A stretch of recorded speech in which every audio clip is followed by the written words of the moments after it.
Why don't I make video tutorials for ties? This is a fairly often asked question, and one that I feel that deserves a good answer.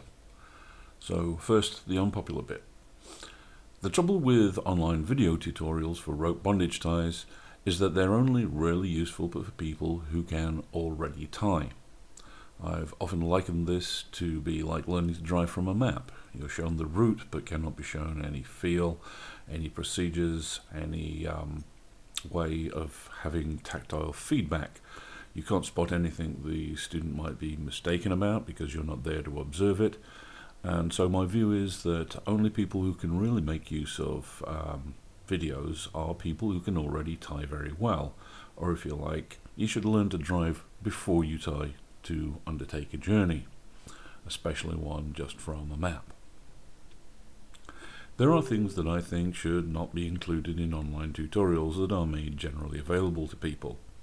And my words here, that are generally made available to people, are very important. For instance, I have tutorial videos that are made available to students who I know have the skills and judgment necessary to make use of them in an intelligent and reasoned way.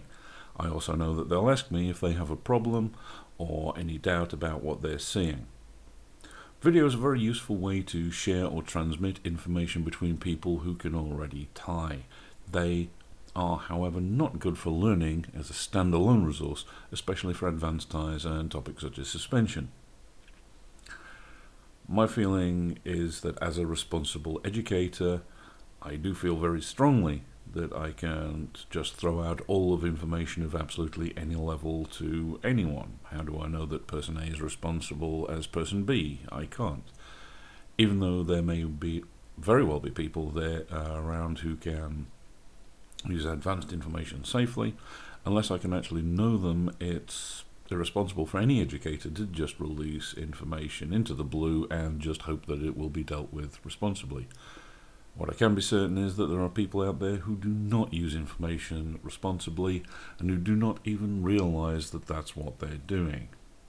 In many ways, it's a shame, as this is an adult activity and we should be able to treat people as responsible adults who will proceed with due caution, realistically assess their own abilities and refrain from doing anything rash or unwise. We should be able to, but I think we all know the world well enough to know that this simply isn't the case. And no amount of wishful thinking will make it so, because, as usual, Dunning-Kruger strikes again. People can and do get even the very simplest things shown in video tutorials wrong, and even more frighteningly, they don't even know that they have got it wrong.